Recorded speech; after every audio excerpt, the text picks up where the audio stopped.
La naturaleza humana incluye formas marcadas de pensarnos, sentirnos, expresarnos y vivirnos como especie, que configuran unas características fácilmente identificables. Esos aspectos inciden diametralmente en el desarrollo de nuestros modos como sociedad. La paz, atributo connatural al ser humano, una mirada científica, paz y el cerebro, es la ponencia que Mauricio Sierra, investigador de colegiatura, nos compartirá a continuación.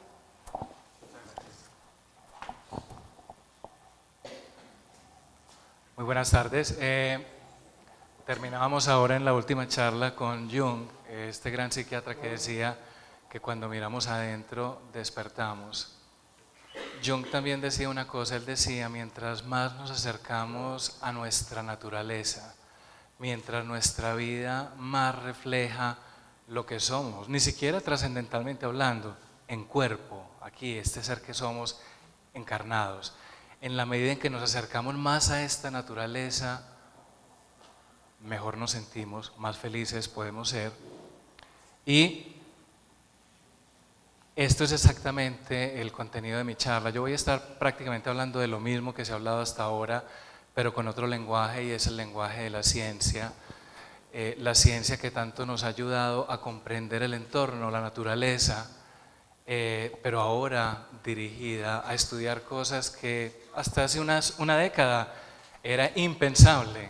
Cuando yo comencé a estudiar neurociencia, psiquiatría, hablar de qué sucede en el cerebro cuando hay un acto creativo, qué sucede en el cerebro cuando hay paz, bueno, resultaba como ciencia ficción. En los últimos 10 años ha venido ocurriendo una revolución realmente en nuestro conocimiento de estos temas, y esto es lo que yo quiero compartir un poco con ustedes en esta charla, hacer un resumen, una interpretación personal de un cuerpo de investigación que en este momento es absolutamente enorme, pero cuya voz nos está hablando de una manera muy contundente y clara.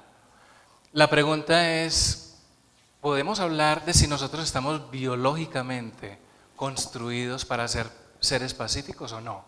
¿O esto es una utopía? En últimas, cuando hablamos de paz, ¿estamos hablando de un hecho cultural o estamos hablando de un hecho biológico? Es una extraña la pregunta. Uno podría decir, no, nosotros todos somos bestias, pero podemos pensar en que juntos podemos construir una realidad mejor, en que podemos vivir en paz. O pudiera ser que no hay que pensar en utopías, sino que de pronto nuestra constitución física está hecha para la paz. Esa es la pregunta que yo quiero explorar en esta charla. Los que abogan en dirección opuesta han tenido voces muy ruidosas, muy fuertes. Thomas Hobbes en el siglo XVII decía, no, nosotros somos unas bestias básicamente. Si a nosotros los seres humanos nos dejan solos, nos matamos unos a otros, y por lo tanto necesitamos un Estado fuerte, necesitamos leyes. O sea, si no hay leyes, si no hay un Estado, el hombre es simplemente incapaz de vivir en paz. Nos robamos unos a otros, nos destruimos unos a otros. Sigmund Freud, muchísimo después, hace 100 años, decía, sí, yo creo que en esencia el ser humano es un ser egoísta básicamente. Nosotros estamos regidos por impulsos que lo único que buscan es la gratificación personal. Esa era la postura. Recientemente, biólogos evolucionistas como Richard Dawkins habla de que todos somos habitados, este cuerpo está habitado por genes egoístas, y estos genes egoístas son pequeñas máquinas microscópicas que lo único que quieren y buscan es que yo obtenga lo que yo necesito obtener: sexo, comida, territorio, etcétera, y pare de contar. Entonces son voces que han tenido mucha fuerza, pero ¿tienen razón o no? Comencemos, yo pienso, a indagar a nuestros parientes, los animales no humanos, y en particular los simios, los chimpancés. No sé si ustedes saben que se ha visto que los chimpancés comparten con nosotros casi el 99% del material genético. O sea, biológicamente nosotros diferimos de los chimpancés en un 1% de toda la información genética. Es una pregunta interesante, es decir, toda la maquinaria que hace que los chimpancés puedan existir y convivir en paz como generalmente lo hacen, existe dentro de nosotros. ¿Qué han observado las personas que se han dedicado toda su vida a observar los animales? Este gran etólogo Frans de Waals, él fue el que tomó esta fotografía, de hecho, y dando un poquito de contexto en esta fotografía, él decía: en los chimpancés frecuentemente hay confrontaciones, hay luchas por el poder. Son sociedades que están organizadas jerárquicamente de maneras muy precisas, y de cuando en cuando alguno de los miembros del grupo trata de lanzarse, tiene aspiraciones de llegar al poder, y hay confrontaciones que a veces dan la impresión de ser muy agresivas. Él decía: esta escena, cuando yo tomé esta fotografía, acababa de ocurrir una confrontación de este tipo, muy violenta aparentemente, pero después que se observó, este chimpancé hace un gesto que parece como invitando al otro, y él decía: luego lo que sucedió es que los dos descendieron del árbol y se abrazaron. Es la única manera en que yo puedo describir lo que observé. Y él decía: no fue una conducta aislada, es una conducta que yo observaba día a día en mi observación de los chimpancés. O sea, hay a veces confrontaciones por luchas territoriales, pero siempre seguidas por un gesto conciliatorio. No solamente son los chimpancés, estudios recientes han encontrado que ratas, por ejemplo, por citar un animal que generalmente nos causa cierto escozor, dan muestras de actitudes compasivas, de actitudes conciliatorias. Parece ser algo generalizado en el mundo animal, no solamente en beneficio de la propia especie. Hay cada vez más ejemplos de animales mostrando actitudes solidarias con animales de otras especies, de modo que los que pensaban: sí, es que cuando muestran actitudes conciliatorias es porque en últimas eso le conviene al pool genético. No podría explicarse cómo un animal puede mostrar actos de compasión con animales que pertenecen a otras especies, y esto es ya un hecho observado una y otra vez, de modo que actualmente hay incluso una tendencia a invitar a los seres humanos a salvajizar sus corazones, porque nosotros generalmente utilizamos la palabra: no seas animal, hombre, o es que no, es que es un animal, es una bestia. Y es todo lo contrario. Los animales realmente son unos maestros en este sentido, y la invitación a salvajizar nuestros corazones es realmente a eso, es a volver a sintonizarnos con lo que es nuestra esencia fundamental. ¿Y qué de los seres humanos? Les voy a compartir unos experimentos que se están haciendo desde hace 5 años que a mí me parecen absolutamente espectaculares. Son experimentos que se hacen con personas como este niño que tiene 3, 4 meses de edad, algunos obviamente, y no pude realmente por mi ignorancia tecnológica, pero me hubiera gustado mucho mostrar la película, pero lo que este niño está observando, y este es el experimento del que voy a hablar. Entonces imagínense, es un niño de 4 meses, no sabe hablar, él no sabe caminar, lo tienen aquí sentado en una silla y le van a mostrar un show de títeres. ¿Y en qué consiste el show de títeres que le van a mostrar? Primera escena. Entonces aquí tenemos los dos personajes. Hay 2 conejitos, un conejito con camisa amarilla y un conejito con camisa azul. Hay una caja transparente, en el interior de la caja transparente hay un juguete. Este tigrecito está desesperadamente tratando de abrir la caja, pero no puede.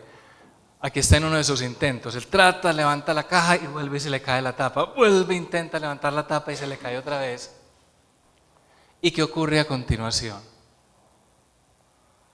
El conejito de camisa amarilla llega y le ayuda a levantar la tapa. Luego de lo cual el tigre, pues obviamente, entra y coge su juguete, ¿cierto? Se baja el telón, esa fue la primera escena. En la segunda escena empieza exactamente igual, el tigrecito tratando de abrir la caja, y llega el otro conejo del otro lado, que es el conejo de camisa azul, y se sienta encima de la tapa, para que el otro no pueda abrir, ¿cierto? Entonces eso lo está observando este niño que tiene 4 meses de edad. A continuación, ¿qué es lo que ocurre? Al niño le ponen los 2 conejos, así, simétricos. ¿Cuál de los 2 te gusta más? Lo pone. Y este niño, en el 90% de los casos, el niño siempre escoge el conejo que ayudó. Es una cosa impresionante, ¿cierto? Y Y la pregunta es, ¿por qué escoge el conejo? ¿Cómo interpretar esto? Eso significa que el niño sabe diferenciar qué es lo correcto y lo incorrecto, ¿o qué es? Yo pienso que lo que sucede es que este niño que no sabe hablar se está identificando con este conejo. ¿Y qué significa esa identificación? Que se identificó con un acto de compasión. Este conejo mostró un acto de compasión ante la frustración del tigre que no podía abrirla. Entonces el niño se está identificando, lo cual habla de que los seres humanos somos seres compasivos por esencia. Algunos están comenzando a hablar del instinto de la compasión. Es algo tan arraigado en nosotros como cualquier instinto, como los instintos sexuales, como los instintos de poder. Entonces hablemos, ¿a qué nos referimos exactamente cuando hablamos de compasión? Hay un grupito de palabras que son como familiares. Una de ellas es la empatía. ¿Qué es empatía? Empatía tiene, cuando yo entiendo que un ser humano está sufriendo por algo, estoy siendo empático. Pero puede ser un entendimiento meramente intelectual. Sí, yo sé que esta persona está pasando muy mal, ¿cierto? Hay una forma más profunda de empatía y es cuando yo logro sentir el sufrimiento de la otra persona. Cuando yo siento, todos hemos sentido cuando alguien está en la cocina y de pronto se corta. Ese gesto es un gesto empático, de alguna manera logramos sentir algo de lo que esa persona está sintiendo. Esto es empatía. El segundo personaje en este grupito de palabras es el altruismo. ¿Qué es una acción altruista? Es cuando yo hago algo que va a beneficiar a otra persona. No tengo que ser empático, ¿cierto? Hay personas que simplemente son altruistas porque eso los descarga un poquito en las obligaciones de impuestos y sin embargo siguen siendo actos altruistas, ¿cierto? De modo que el altruismo no siempre va acompañado de empatía. Para esa combinación tan especial es que tenemos la palabra compasión. Eso es lo que es la compasión. La compasión es la combinación de las dos cosas. Es yo de sentir, es yo de ver, esta persona está sufriendo, pero no me quedo ahí, no me quedo con sentir el sufrimiento de la otra persona, sino que experimento dentro de mí un enorme deseo de querer ayudar, un enorme deseo de hacer algo para que esa persona no siga sufriendo de esa manera. Esa es lo que llamamos la compasión. La ciencia, esta es toda una rama de la ciencia que se está desarrollando, pero a una velocidad enorme, está descubriendo que el cerebro, siempre nos habían dicho, el cerebro humano dedica un porcentaje enorme de la corteza cerebral a procesar información visual, y de hecho es así. Nosotros somos individuos fundamentalmente visuales. Entonces sabemos, el cerebro dedica una enorme cantidad, aquí la parte de atrás de la corteza occipital, a procesar información visual. Lo que es nuevo es que se está descubriendo que el cerebro dedica enorme cantidad de recursos para esto que llamamos empatía, para esto que llamamos compasión. El cerebro tiene poblaciones de neuronas representadas aquí por estas luces, comunidades neuronales distribuidas por todo el cerebro, que tienen como función servir como espejo, reflejar lo que está ocurriendo afuera. Y de hecho, ese es el nombre técnico que se le ha dado a esos grupos de neuronas en espejo, porque son neuronas que funcionan en eso, están reflejando lo que está ocurriendo, y mi capacidad de sentir empatía, mi capacidad de conectarme con alguien, obedece al funcionamiento de estas neuronas. Voy a hablar ahora de otro grupo, otro estudio que me parece extraordinariamente innovador y creativo y realmente poderoso en sus implicaciones. Para darles un poquito de contexto, nosotros generalmente cuando hablamos de inflamaciones, por ejemplo, yo ayer me doblé un tobillo, entonces tengo el tobillo un poquito inflamado, entonces uno dice, está inflamado. Hay un concepto, y es que el cuerpo entero se puede inflamar. Y esto, ¿cómo sabe uno cuando el cuerpo está inflamado? Hay marcadores químicos que se pueden medir en un examen de sangre que le muestran a uno el cuerpo qué tan inflamado está como tal. Por ejemplo, hay una proteína que circula en la sangre que se llama proteína C reactiva.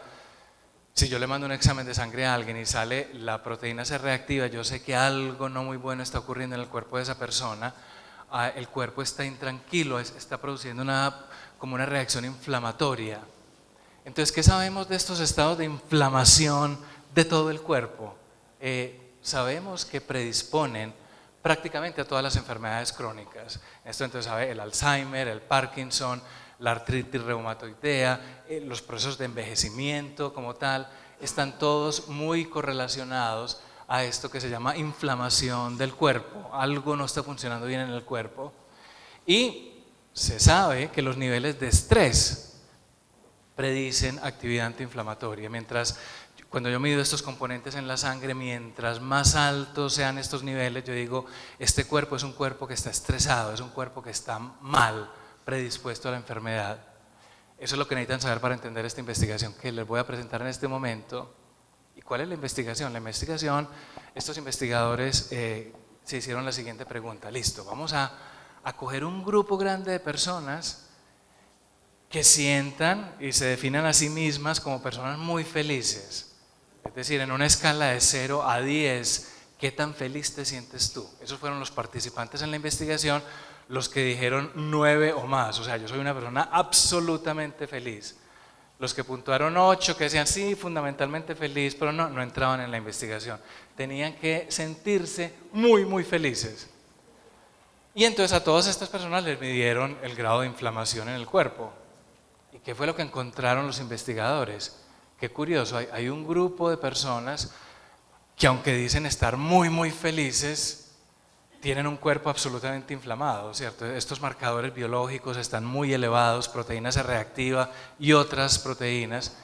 Y hay otro grupo de personas que dicen sentirse igualmente felices, pero que no están como inflamados. Qué curioso esto. ¿Será que es que los dos están hablando de felicidades diferentes? Y eso efectivamente fue lo que se encontró. Entonces se encontró, y aquí vienen dos personajes nuevos, dos palabras técnicas. Uno lo que se llama la felicidad hedónica, ya les voy a explicar a qué se llama la felicidad hedónica, y otro término que suena, es como difícil de pronunciar, felicidad eudaimónica. Daimón es una palabra griega que significa verdadera esencia. Eso es lo que quiere decir. Y la partícula eu en griego significa como bien. Entonces significa, aquí se está expresando bien la verdadera esencia. Ese tipo es lo que se llama felicidad eudaimónica. ¿Y en qué consisten entonces estas dos formas de felicidad? Felicidad hedónica es cuando alguien dice, hombre, yo me siento muy feliz en mi vida, tengo mi familia, logré estudiar lo que quería, tengo mi carrito, tengo mi casa, puedo viajar, yo me siento muy satisfecho con mi vida. Eso es lo que se llama la felicidad hedónica, es decir, es una felicidad, es una sensación muy genuina de satisfacción, pero que nace de satisfacer como necesidades o cosas muy personales, muy yo quiero tener esto, darme estos gusticos, esto otro. Eso es lo que se llama la felicidad hedónica. Hedónico viene de la palabra placer, es decir, cosas que son placenteras, ¿cierto? ¿Y a qué se refiere entonces? Estos fueron los inflamados, para que no se les olvide, ¿cierto? Los que y estos otros, ¿qué es la felicidad eudaimónica? Es una felicidad distinta. Es una persona que cuando habla de su felicidad no enfatiza las cosas que tiene, no enfatiza, habla más bien como de un estado de una sensación de propósito en su vida, de sentido en su vida. Generalmente son personas ricas en compasión, generalmente son personas que trabajan mucho por los demás, cuya labor diaria, entonces es una forma de felicidad que viene de algo muy distinto, ¿cierto? De una sensación muy distinta. Hoy en día se está comenzando a hablar, así como hablamos de cociente intelectual, de inteligencia emocional, está comenzando a utilizarse un término que se llama inteligencia espiritual. La inteligencia espiritual tiene mucho que ver con esto, es cómo me ubico yo en la vida, o sea, qué perspectiva existencial adopto yo en este mundo. O sea, yo vine aquí a pasar bueno, a comer helado y a comprarme el carro que quiero, y dentro de 80 años o lo que sea, pare de contar, se acaba el cuerpo, o ¿qué es esto tan extraño? ¿Yo por qué estoy aquí? ¿Cierto? Esto tiene un sentido, esta vida, yo aquí estoy, yo tengo una responsabilidad, hay algo que se requiere que yo haga. Eso es lo que estas personas sienten y ejercitan en su día a día, es la felicidad eudaimónica. Entonces aquí viene una cosa muy interesante, por eso yo pienso que este estudio es absolutamente detonante. ¿Por qué? Porque es que cuando miramos el cerebro, no hay mucha diferencia entre la felicidad que sienten los hedónicos y los eudaimónicos. Los mismos centros del cerebro se encienden, lo cual indica si las sensaciones se parecen, ¿cierto? Son sensaciones de bienestar, sensaciones placenteras, pero algo muy distinto está ocurriendo a nivel del material genético. O sea, esto es la esencia a nivel biológico, es la esencia biológica del ser humano. Estamos hablando aquí de la hélice helicoidal del DNA, es donde está la marca de la vida. Entonces es muy interesante, es como que desde este nivel tan primitivo, tan celular, la naturaleza sabe, yo fui hecha para los demás, ¿cierto? Yo fui hecha para darle sentido a mi vida a través de la compasión, a través de los actos dirigidos hacia los demás. Es algo que está inscrito en el ser, no pertenece ni siquiera a la conciencia, no pertenece, es algo que está en el ser. Entonces yo pienso, es increíble, a mí me parece, este estudio muestra, y no es único, está acompañado de una familia de estudios. Hay otro estudio, por ejemplo, de que listo, sabemos que el estrés, este es un conocimiento que se tiene en medicina muy claro, el estrés predice vidas más cortas. Este es un hecho que aparece una y otra vez en muchos estudios. Personas estresadas se mueren más rápido. Pero hay estudios recientes que muestran, sí, pero cuando el estrés está siendo sentido por personas con altos niveles de felicidad eudaimónica, esto no se aplica. No hay ninguna correlación entre niveles de estrés y la longitud de la vida. Es decir, esto lo que indica es que la felicidad eudaimónica no siempre es agradable. Yo a veces tengo que hacer cosas que no se sienten tan ricas como comerme un helado. Son cosas que me exigen más, ¿cierto? Pero que de alguna manera dan una satisfacción muy profunda.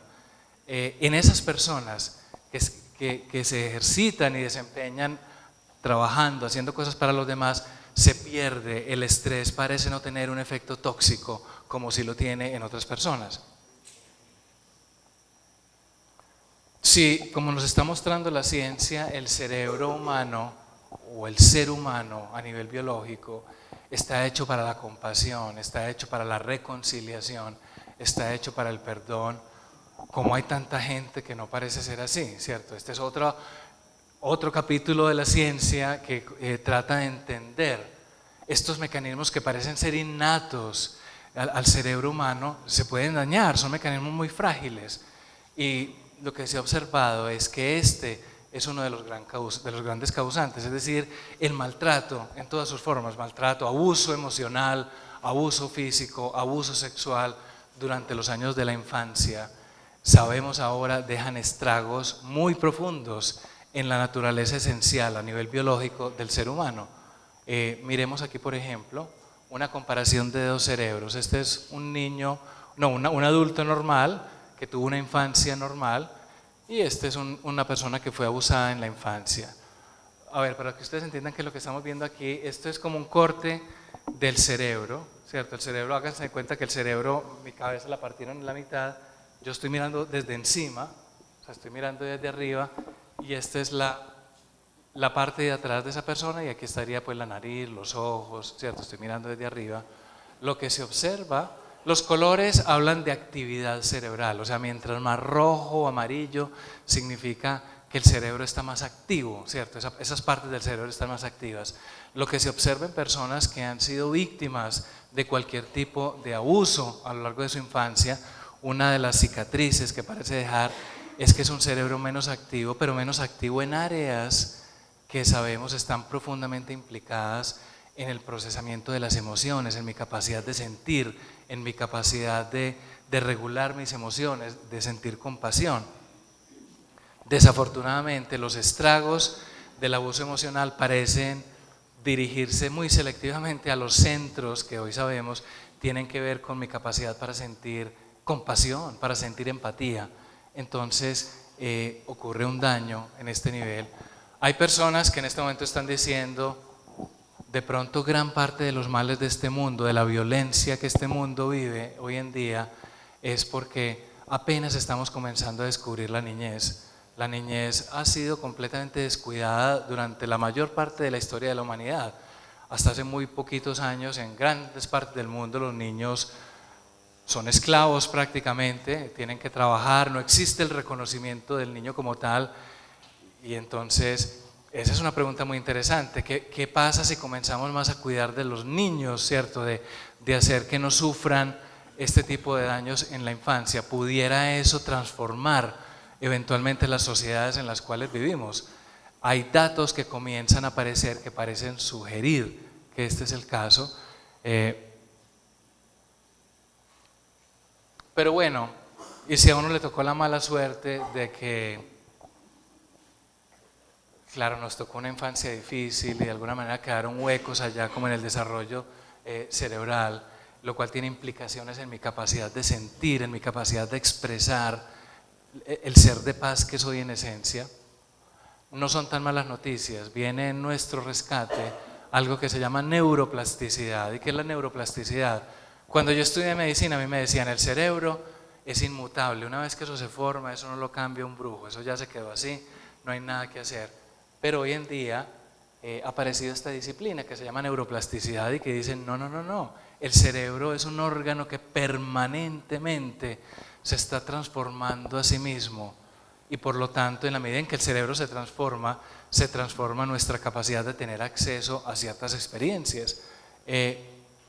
Aristóteles ya nos hablaba de básicamente lo que es la esencia de la neuroplasticidad. Aristóteles decía, uno es lo que uno hace repetidamente, eso es, lo que yo hago todos los días, o sea, si yo todos los días voy a un gimnasio a alzar pesas, pues claro, yo empiezo a crecer bíceps, si troto 2 horas al día empiezo a aumentar en resistencia.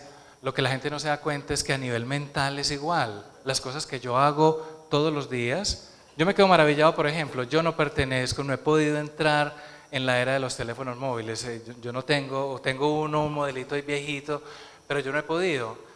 Yo para mandarle un texto a una persona, una vez me cronometré, me demoré 15 minutos para decir, hola, ¿cómo estás? Algo así, o sea, era así como un retardado mental, viendo a ver cómo, y yo veo a los jóvenes de hoy, que son a mil, y yo soy, wow, es que es impresionante cómo hacen, ¿cierto? Cómo hacen, y es el resultado de, uy, ¿qué pasó con esto? Es el resultado de la neuroplasticidad. Si yo me pongo a textear todos los días, los centros en mi cerebro que facilitan esa tarea se desarrollan a expensas de otras áreas, ¿cierto? Si yo me tomo selfies todo el día y todo el día me veo como allá afuera, como un personaje que pongo en Facebook, eso está afectando mi cerebro, eso está afectando centros del cerebro. Y eso es lo interesante, la cultura de alguna manera está creando gradualmente seres humanos distintos, que piensan distinto, expresan cosas de sí mismos que son distintas. Entonces esa es la gran responsabilidad. Julio decía ahora, nosotros tenemos la responsabilidad de ser lo que somos, en qué nos queremos convertir, ¿cierto?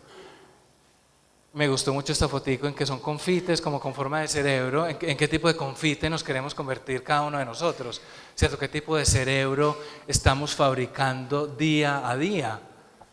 El cerebro, yo no creo que mi postura, este es un asunto muy complicado en ciencia, y es si la mente es producto del cerebro o si la mente es distinta. Yo estoy casi convencido que la mente es una cosa distinta, pero el cerebro es un órgano biológico que permite la expresión de la mente y puede también bloquear la expresión de ciertos atributos de la mente. Es como una especie de televisor, ¿cierto? Es un televisor, el televisor no produce la señal, el televisor es un receptor de una señal y hay televisores que pueden expresar una gran cantidad de canales, hay otros televisores que no, ¿cierto? Entonces la neuroplasticidad es parecido. ¿Qué tipo de cerebro queremos desarrollar? ¿Qué tipo de receptor de mente queremos desarrollar? Esa es la pregunta. Y las buenas noticias es que depende de lo que nosotros queramos, ¿cierto? Depende de qué tipo de cerebro quiero yo desarrollar. De ahí depende de qué tipo de mente puedo yo expresar. Hay otra cosa maravillosa con el cerebro y es que el cerebro tiene dos mitades que se llaman los dos hemisferios. Y parece ser que cada una de esas dos mitades, en cada una de esas dos mitades habita una forma de sentir y de estar que es completamente distinta la una de la otra. Sí, ellos están conectados, pero por muy poquitas fibras nerviosas, en realidad son bastante independientes el uno del otro. ¿Qué sabemos de estos dos cerebros? Hay un cerebro, el cerebro izquierdo, donde están los centros que nos permiten entender el lenguaje, expresar el lenguaje. Todos los centros, es decir, cuando yo escucho a alguien hablando, yo entiendo que hay áreas que se están activando. Cuando yo expreso algo, 10 minutos, perfecto. Cuando yo hablo, también es un centro que se activa aquí. Recientemente también se habla de que en el hemisferio izquierdo hay otra función que se llama el interpretador. El interpretador es un contador de historias. Permanentemente está contando, sí, yo para dónde voy, yo qué he hecho, yo qué he estado, sí, yo soy buena gente, soy mala gente, no, voy muy bien en la vida, voy muy mal, esto es un fracaso total. Eso es el interpretador, es otro centro del lenguaje y habitan en este hemisferio izquierdo. Cuando aquí vemos que este hemisferio izquierdo es en blanco y negro y con números y con letras, habla de eso, es un procesador técnicamente en serie. O sea, yo en este momento estoy utilizando un procesador en serie para hablar. Hablo poniendo una palabra detrás de otra, detrás de otra, detrás de otra, detrás de otra. Eso es procesar, eso es un procesador en serie, ¿cierto? Este cerebro también se diferencia mucho en términos de atención, ¿cierto? Este es un cerebro especializado en el detalle, en focalizarme en esta cosita chiquitica, en eso. Es un cerebro especializado en el análisis. ¿Yo cómo hago para desbaratar estas cosas, para entender cuáles son las partes que constituyen eso y cómo las diferentes partes interrelacionan para producir algo? Ese es el mundo del hemisferio izquierdo. El hemisferio derecho es otro mundo completamente distinto. Su función muy enorme es la atención, pero está especializado en prestar atención de una manera difusa. Es un cerebro especializado en percibir el todo, no desbarata las cosas, no se pega de esta cosita de allí, no, todo lo entiende de una manera más global. Es un cerebro que no tiene lenguaje, por lo menos lenguaje verbal, no tiene lenguaje, porque hay otras formas de lenguaje, ¿cierto? Hay lenguajes simbólicos, hay lenguajes de imágenes, estoy hablando del lenguaje verbal. Este otro cerebro no comparte eso, piensa en paralelo, piensa con imágenes, es más emocional, es más intuitivo.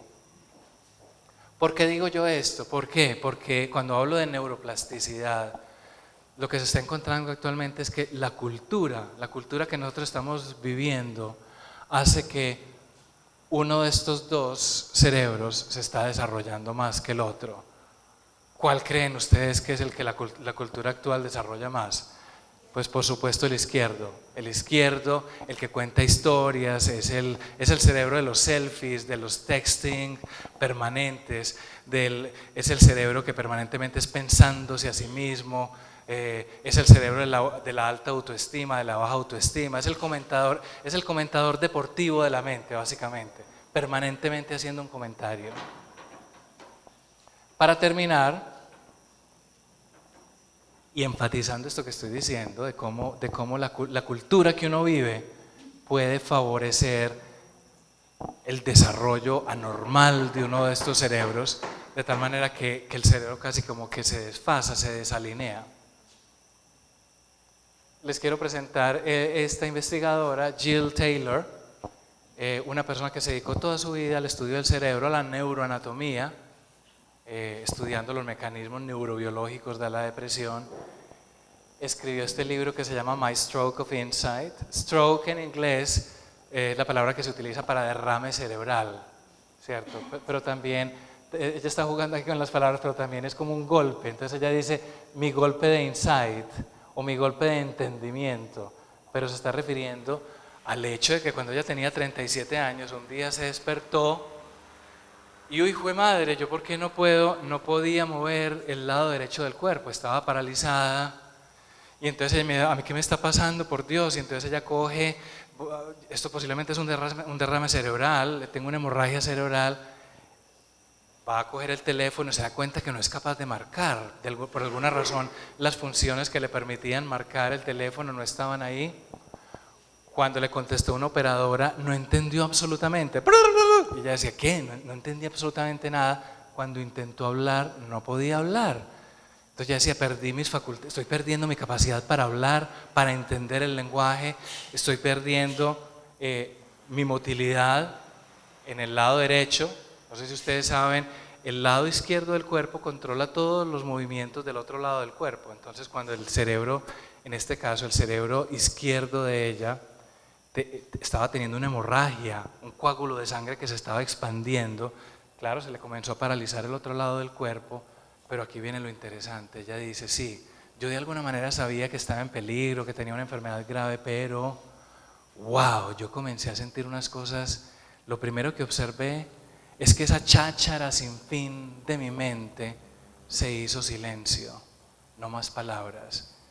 Y ella se sintió absolutamente cautivada por ese silencio y dijo, wow, ya no hay nadie que esté aquí hablando todo el día, las voces desaparecieron, ¿cierto? Lo otro que ella observó es, qué extraño, cuando miro alrededor percibo como una energía en mi entorno.